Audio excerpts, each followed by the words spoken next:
Hello everyone, it's me BB. Welcome back to my channel. Today I'm making a Thieboudienne, or it's also known as Jollof rice.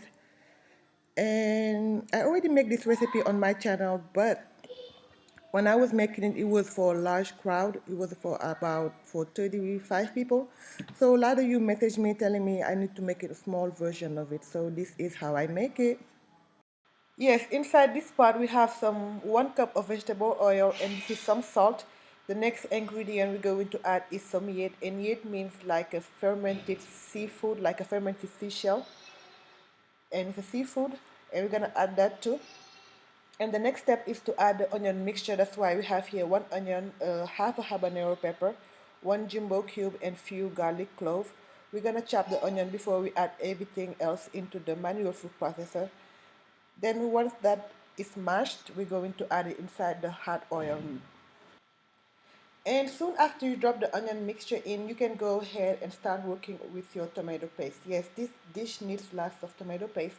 You can go ahead and add some little bit of water with about 3 spoonfuls of tomato paste, and you want to dilute the water and the tomato paste together. If not, it's not going to be easy to work with. And this big giant can will last me a while, and I keep everything else in the freezer. So today's fish, we're going to use some tuna, and this tuna happened to have some eggs inside of it, and I was very excited because it's very good. The eggs are good, and it's like a super nice delicacy. And tuna is very hard to find, and we're going to stuff this tuna with some parsley mixture. That's why we have some parsley, some garlic, a little bit of habanero pepper, and some black pepper. We're gonna mash everything together and start stuffing the tuna. If not, the tuna is going to be very bland. So on each tuna, we're gonna stuff it twice. So what the key is to make some push down with your finger and to create a hole and stuff as much as of the parsley mixture as you can. And on the right side of your screen, as you can see, the tomato is working real nicely. I like to cook it until you see like there is no more tomato. And that's when I come and add the water. I make sure the tomato has break down a little bit.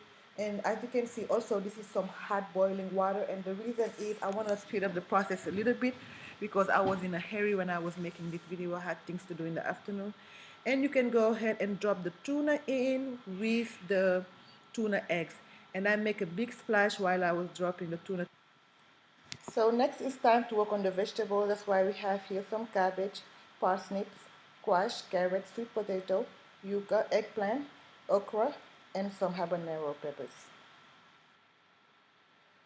The okra and the peppers was left in whole, and everything else was cut into big chunks. And you can use some more vegetable that you like in there, but these are the one I prefer to use for this dish today.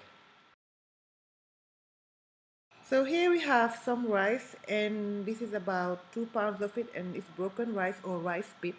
And what we're going to do is to wash it for about 3 times, strain it, then we're going to steam it inside the microwave for about 15 minutes. The reason we're steaming the rice in the microwave is the rice is going to cook faster inside the pot, and it's going to give it a nice texture. And at this point, what I'm doing here, I'm just removing the fish that is cooked, and the fish egg can be left in there and cook a little bit longer. And here we have a piece of guedj, which is mean a salted dry fish. And at this point, I'm just removing the fish egg and let everything else cook some more time. So the vegetable took about 30 minutes to cook all the way, and they all cook at the same time. Sometimes it does not happen, but they did cook at the same time. So what we're going to do is to remove them. And once you remove the vegetable, you can remove some also a little bit of broth. Here we have some tamarind, and this tamarind has the seed inside of them. So what we're going to do is to mix it with a little bit of broth, and we're gonna mash it. You're not gonna mash it too hard to avoid the seeds not to break. And I love some tamarind with some Thieboudienne.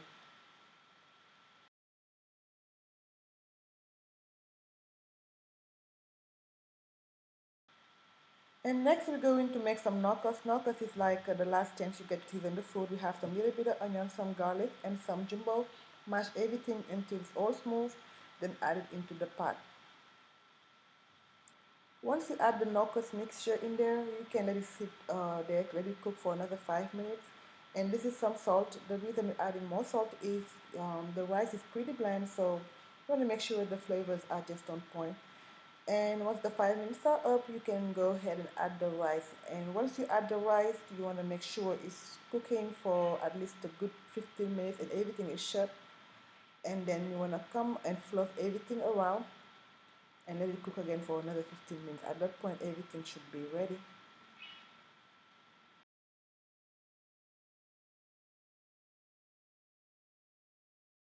So it did not take long compared to make this dish compared to my first Thieboudienne I make on my channel. That one took me about 8 hours, and this one took a little less, about 2.5 hours. So yeah, this is what it looks like. It was very very good, and I enjoyed it. I hope you guys are going to try this recipe and enjoy it as much as I did. Thank you guys so much for watching. I will see you back here next Sunday for another new video.